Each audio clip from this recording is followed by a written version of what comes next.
Good evening and welcome to Savage Universe. I am J-M, and this is a show where we get to hang out and talk with people who are doing cool things in the Savage Universe. And Mike Lafferty, who is doing a ton of cool things in the Savage Universe, gets to be our first guest here in 2026. Mike, welcome back to the show. Thanks for having me. I'm happy to break in 2026 with you, sir. Hey, to 2026. This mug is for John Doom. John Doom, this is an outrage. I got that same mug for Christmas. Yeah, I did too. Yeah. And Mongo is appalled. James, do not worry. We'll get back to coordinating with you a little bit better. This was I forgot that Altered Morality was coming back tonight as well. And if you haven't checked it out, go check out not only Altered Morality, but Knights of the Smith Dinner Table released the first episode of Tales from the Deadland Lost Colony, and that is available wherever you find podcasts, and it is spectacular. So, but we're here to talk not about James and his games. He can come on Savage Universe and talk about that later. We're here to talk about Starbeards. Starbeards. It is not just, last time we talked about it, it was going to happen, you know, at some point in the future, right? In the when will then be now, soon. But now, Starbeards is eminent. I have the PDF file in my hard drive. I have sent the POD files to Drive Through RPG.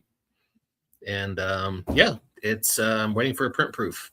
So awesome. Yes, Cryptwright, it's a real thing. In fact, if you go to tinyurl.com/spacedwarf, you can get the free jumpstart. Or you can take a couple bucks. Jumpstart right here, right now.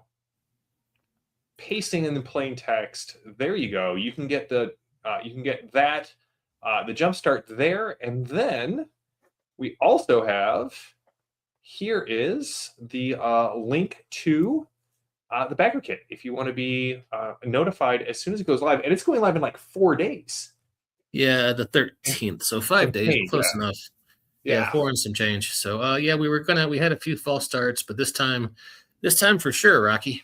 If you want to check out. The jumpstart is huge. It's like 27 pages. My publishing partners have asked me not to release that much content for free, but I just love Savage Worlds players so much. I couldn't hold it back. It gives Partners be damned. Savage Universe forever. I just like selling gaming content. I don't want to make money. So if you want to get a flavor for what the game is, see if you're going to like it. It's an accurate representation of what the book's going to be like. And there you go. tinyurl.com/Starbeards is the Backerkit. tinyurl.com/spacedwarf gets you to the jumpstart. So my son wants to know, because my son is a huge Savage Worlds fan. He's playing in a Deadlands game. He's running a Crystal Hearts game. He was like, he heard I was coming to do this, and he was like, how much of this is like Deep Rock Galactic? 98.5%. Maybe perfect. He will be backing with his allowance on Tuesday when it goes live. The one big difference, there's two big differences. Number one, we do have a mining system. Just as a sidebar, there is a mining system. So when you're fighting space bugs and dealing with the drow and the orcs, whatever, maybe you see a vein of unobtainium and you say, I want some of that. You can stop, and we have a table using cards that you can stop and mine, as dwarves want to do. And even our mining system uses cards like all good Savage Worlds content, and it uses these Space Dwarf cards featuring art by Storn Cook. So, I know of Storn Cook. I've never gotten the chance to meet Storn, but I used to listen to a podcast called The Sons of Cryos back in the day when Storn was one of their regular hosts, and introduced me to a ton of games that I'd never heard of before. And then twice as tall as a normal man with a sinister gleam in his eye. Yeah, he's a great fellow. I highly recommend working with him when you have a chance. That's exactly right, Cryptwright. Dwarves, that's why beards. I was going to call it Damn It, because it's the Dwarven Armed Mining. Let me get the whole acronym right. But I was talking to Ross Watson, frequent Savage Worlds contributor. I think he did a lot with Savage Rifts, for instance. Right, and constant co-host of Wild Wild Wildcards. Yeah. Now on Lorebeards, that's where he's spending his time for a podcast, because he's a big 40K guy, if you didn't know. We were at the dog park one day. He said, no, man, you got to call it Starbeards. And I was like, well, okay, I will go with that. I mean, it's a little bit easier to identify immediately what the game is about than Damn It. Yeah, because with I Damn hope It, that made it into the book still. yeah, it is. It's the Dwarven Assault, Mining, and Neutralization Interception Teams is what Damn It stands for. And I just love goofy acronyms that's in there. Now, in Deep Rock Galactic, you're a space dwarf, diggy your space hole. Yeah, that's right. And I was thinking to myself, well, in a Savage Worlds RPG, it's got to be fast, furious, and fun. I don't know if I can have them mining the whole time. So these guys are the commandos. They're the A team who get sent in when there's a problem in the mine or the Dwarven colony. Or so that's you can still mine. You're still dwarves in space, but you're a little more, like on the A team, for instance, you'll have some farmers out in Montana who are being hassled by a big oil developer, and the A team come in and deal with that problem. Fast, furious, fun fracking, exactly. In this year, the A team as opposed to the sheep ranchers. So that's where we're at. But yeah, that's we've been working on it. Oh God, 2 or 3 years. Lots of art by Storm Cook. We have the poker deck. You can also get that in the Backerkit. We have a soundtrack, which is actually available on drive-through, and that will be available at a discount cost on the Backerkit. I got art by John Gibbons, who did all the art for the After. If you saw that book. Oh yeah, I love the After. Yeah, he's got some good pieces in there. Jacob Blackman has a lot of art in there. Sean Noakes, who was the major writer on the After. He is the guy for this book. Cameron Lyle, who helped us out with some additional writing and adventures for the After. He's helped us with this. So it's not quite like getting the band back together from the After, but it's, adjacent to that. Well, why don't we show off some of the art? Please, that sounds great. Because, I mean, that's why we're here. We're here to make sure that people follow the link and go and support Starbeards, first Savage Worlds crowdfunder that I know of in 2026. So this is the cover. Yeah, that's Storm Cook art right there. Isn't that beautiful? That's gorgeous. Yeah. Let me make sure that I'm going to save these tiny URLs, and that way I can be lazy and just pull them up later. Okay. So we've got our mining going on as we speak. Mm-hmm. Yeah, it's an asteroid mine kind of setup. We got a dwarf there and a beautifully rendered spacesuit using some kind of sci-fi mining device to extract unobtainium or morkite or whatever he might be pulling out of that. And look at that sci-fi warhammer by Mr. John Gibbons. Isn't that thing a beauty? There's 2 hammers. There's 2 hammers. Well, you got 1 hammer, that's fine. But this is a Space Dwarf game. There needs to be more hammers. You can't just have 1 hammer. What if you want to do a wield? That's right. I'm a space dwarf and I'm drilling a hole. Yes, sir. That's the vibe. Yeah, no, I mean, just take all of this stuff. This is they're giving this to you for free. Like whatever's in the chat is free to use. Yeah, this I want to say this could almost be more of a battle axe, a sci-fi battle axe, but obviously it says mining right there on the backside. So it's but yeah, it's and Storm Cook. This is kind of our scout archetype, if you will, in his fashionable British commando sweater. I love that. Yeah. This piece is one of my favorites. This is John Gibbons again, and yeah, look at that guy. He's ready for action. He's ready for a tough day in the mines. Oh man, and I love the texture on the armor and the lighting. It just John does amazing work. He really does. Yeah. This is Storn. This is a heavy weapons guy. You can see he's got the warhammer in one hand and a heavy weapon, some kind of blaster rifle in the other. Poise and posture are perfect. Thank you. John does amazing work. This guy, this is Demolitions dude. I love the dynamite. It's just fantastic. It's a nice touch. It doesn't say Acme on it, but I think we get the idea across. So, and that's a beautiful composition. We've got the seeing the engines of a freighter that's pushing away from this guy. Reflected off of the the translucent helm is that's just an amazing piece. John or Storm? This is Storm. Nice. They're both great artists. But yeah, this is Storm Cook art right here. Okay, so you mentioned some archetypes. What other archetypes are in the book? And then I always love talking about setting rules because I feel like setting rules are really where Savage Worlds shines for developers. Do you have any cool setting rules for space dwarves or Starbeards? Let me pull up I've got the document here. Let me just pull it up. Well, we have a couple of things specifically. I'm looking for the file. We have a brewmaster on the Dammit space station who brews up,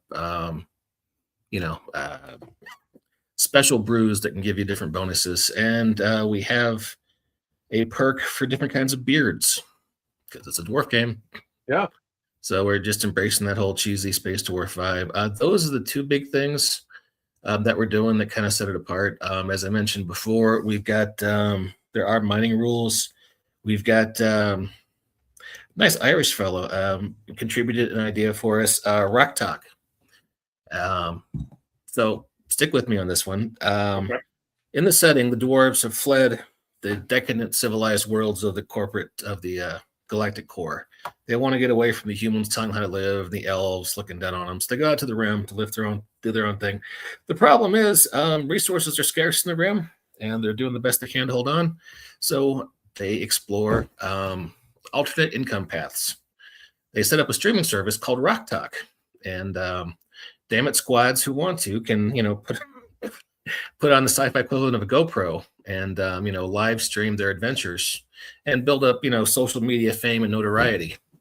That's fantastic. Yeah, and that can be a plus or a bonus. You can be the guy who blew up the giant space bug, or you can be the guy who messed it up and drowned. Had to be pulled out of the giant space bug's gore. Because the explosion went wrong. So there can be fame, there can be infamy. So I think that covers that. I've got a whole section on recreation activities on Forgehold, which is the big headquarters for Dammit. There's robotic war goat rodeos. There's axe throwing, target practices, drinking games, all the things that dwarves might do in their downtime. Once again, it's a mini setting. It's a big book. It's over 100 pages, but it's not as big as the After. It's not a couple hundred pages. And we don't want to take ourselves too seriously. It's a fun game, and we try to lean into that cheesiness. So, what's the when it goes live on the 13th? What are the pledge levels? What are we looking at? Okay. These are good questions, sir. Let me pull up the page. Hang on a second.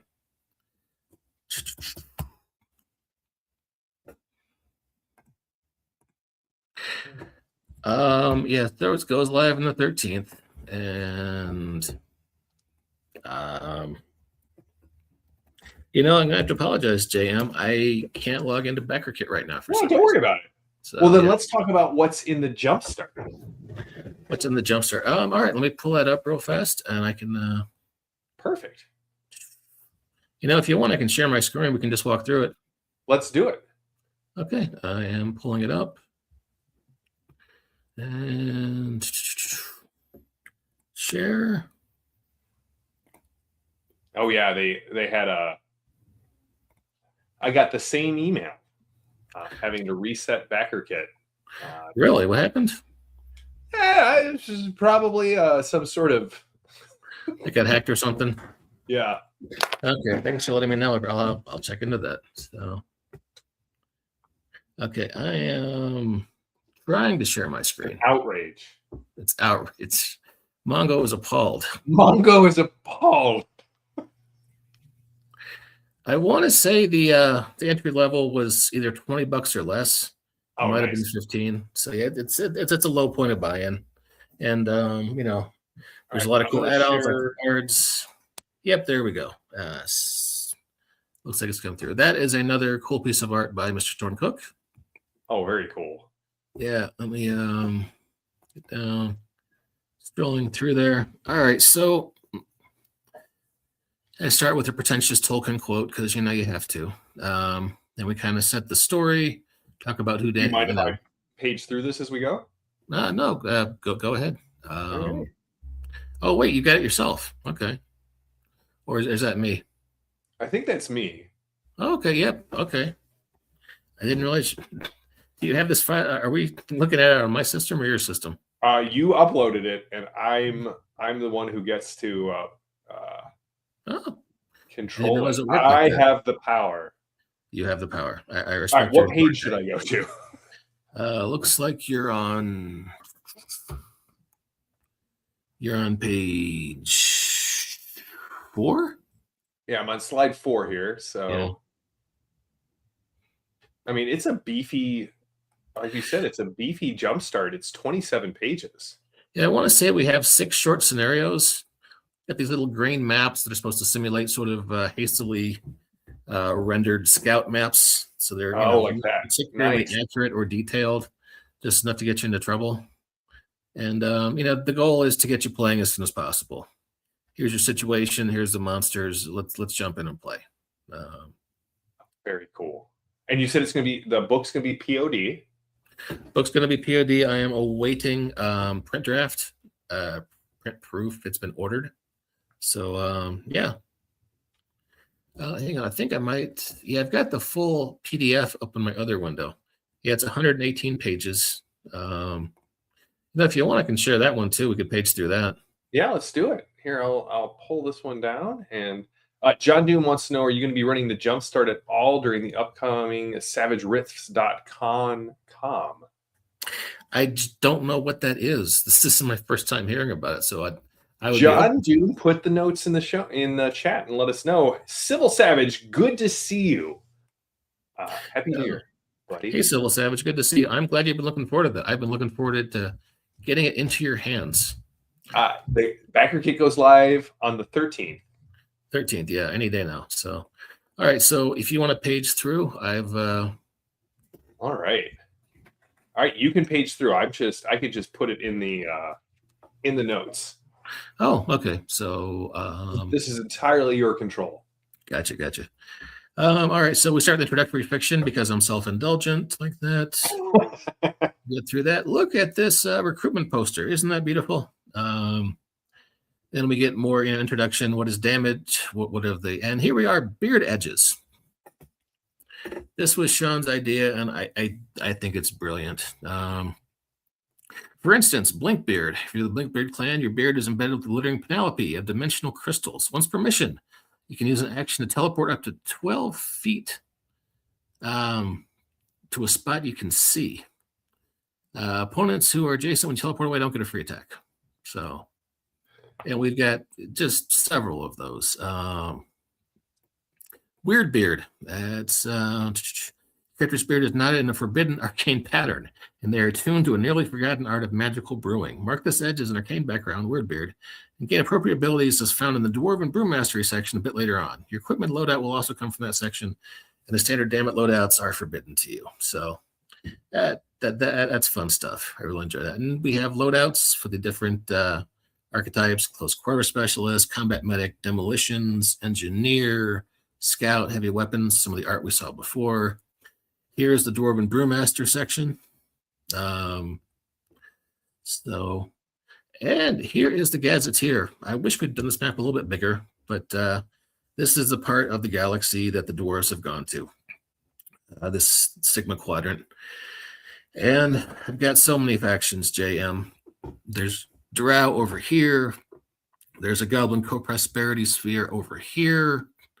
I've got Mechadons, which are, your obligatory killer robots. There's just a ton of adventure hooks embedded in this Gazetteer. So moving through that, hey, there's our hammer again. Here's Forgehold, which is the dwarves' headquarters in space, if you will. Working through that, sample characters. So here are some of the archetypes personified. The scout, the medic, heavy weapons guy, the engineer / hacker type. Here's that art you liked, close quarter specialist, demolitions guy, Gunther Fireheart. And oh my God, look at this picture from Storn. It's a dwarf mecha pilot. And we get in here and we've got machines. Here is a Dwarven drill tank John drew for us, and we've got all kinds of stats. It's a dwarven motorcycle with treads. Moving through it. Oh, that is art from J.E. Shields, Orc Marauder tank. So yeah, I don't. Oh, just one. Look at this art by Jacob Blackman. This dwarven heavy mecha. Isn't that beautiful? That's fantastic.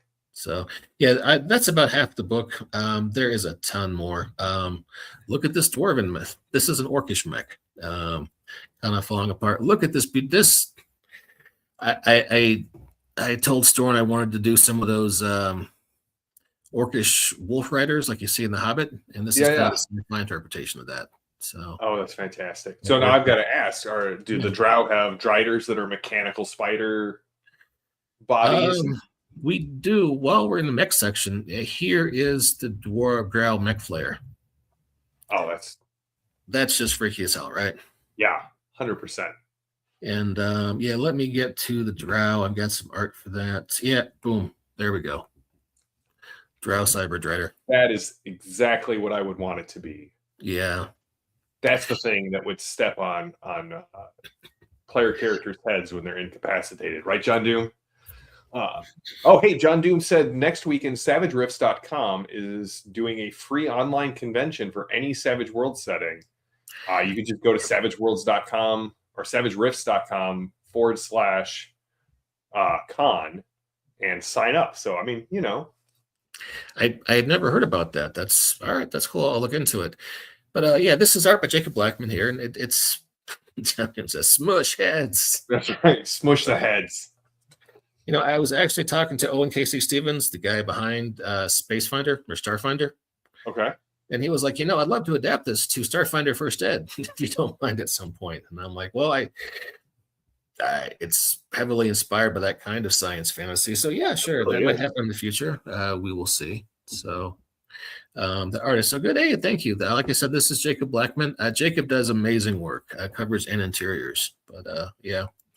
And there is a freaky dragon spider thing in the bestiary.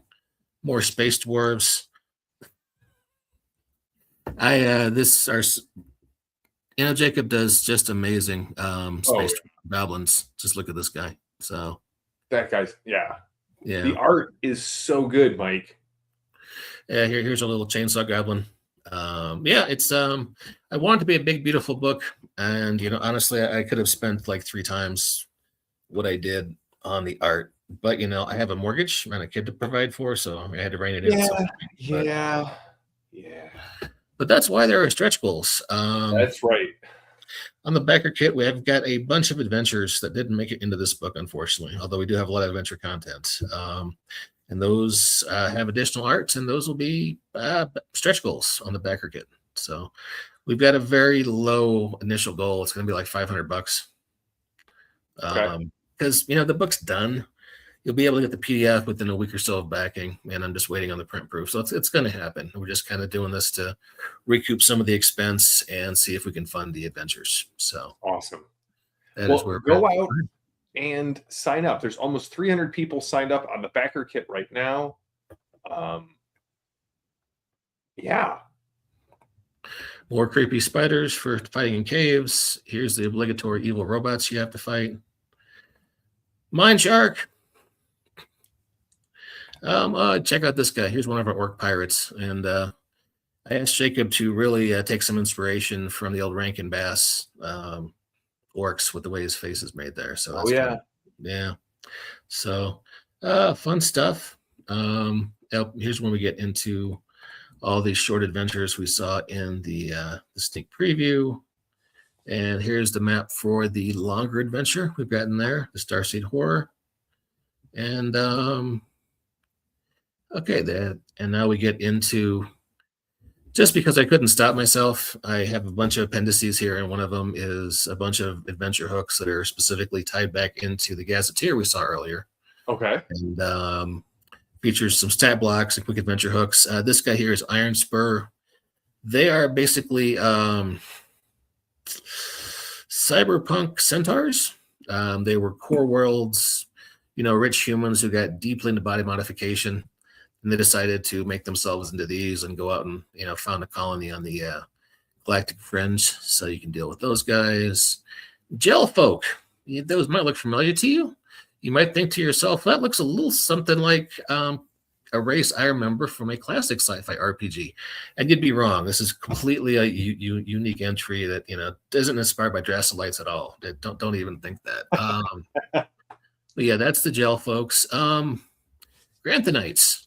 Because every sci-fi setting needs, big, lovable, hairy guys. And these are our Wookiees.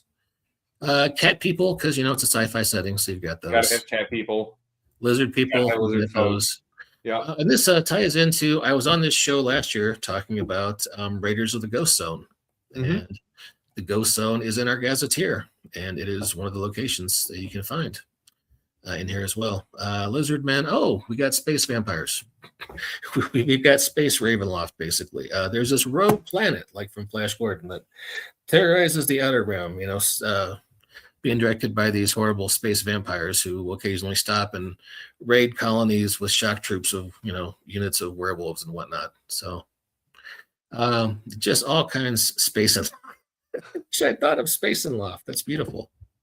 It's kind of a sci-fi kitchen sink setting because it's not taking itself too seriously. Yeah. And I just wanted to have a bunch of, you can go in the mines, you can fight all day, with bugs and whatnot in the mines.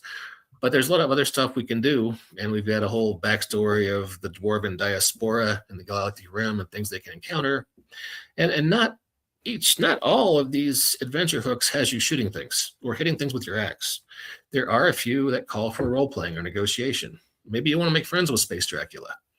You can do that because it's a versatile setting. It's a versatile system, Savage Worlds. So it really is. It really is. Look, Space Werewolf, and yes, we've got Space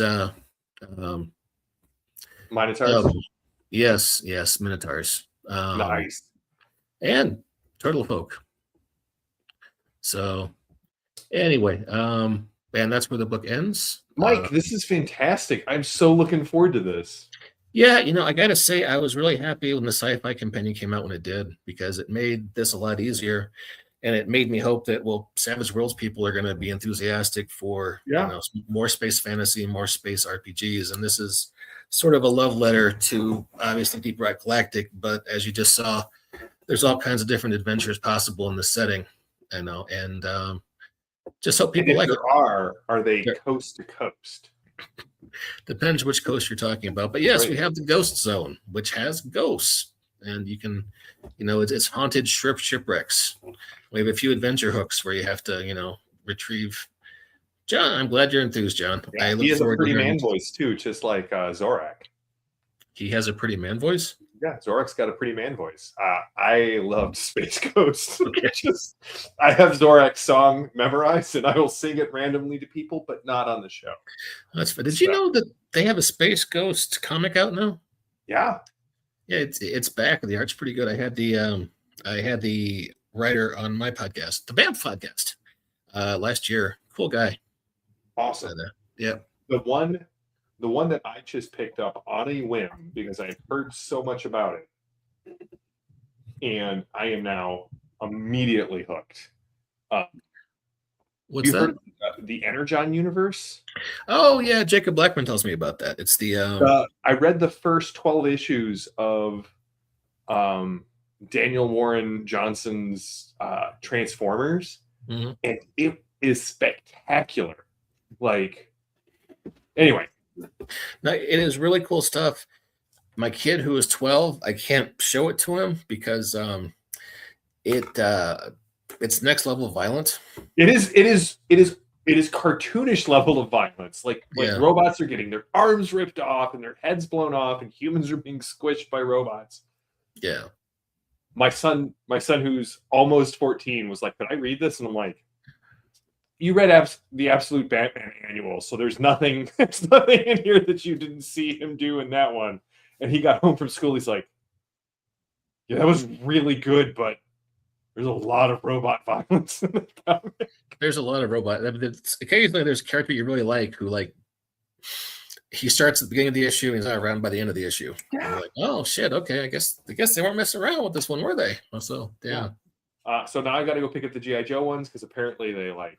Yeah, they're gonna cross over. It's a whole thing. I think they're gonna cross. Yeah, boy, they've got a. There is a lot going on there in that. So I realize I'm dipping my toes into something completely new, but go check it out if you like comics. Go check out the first stuff. But also on the 13th, Starbeards. Like, let's get this thing funded and stretch goals unlocked basically immediately. We've got a bunch of cool stretch goals. We already have some art for them. We have some maps. Boy, John Gibbons did an amazing map for. We've got a cyber dragon that takes over an ancient space dwarf fortress. It's not inspired by any existing, novels you might have heard of. So don't think that. But yeah, just cool stuff. Really looking forward to the campaign, and please check it out, folks, when you have a chance. Mike, thanks for coming on and talking about Starbeards. I will signal boost this on Tuesday on my own channel, and we'll be back in 2 weeks. We're off next week. I'm in Philadelphia at the Philadelphia Area Gaming Expo. So if you're out there, say hi to both myself and James from Knights of the Smith Dinner Table, and then we'll be back on the Thursday in 2 weeks to talk with Alb about fast, fun, furious, frenetic, fantastic February. That is right around the corner, and so we'll be talking about that here at the end of the month. So until next time, go back some Starbeards, go play some Savage Worlds, and may all your dice ace. Have a good one, everybody. See you, folks.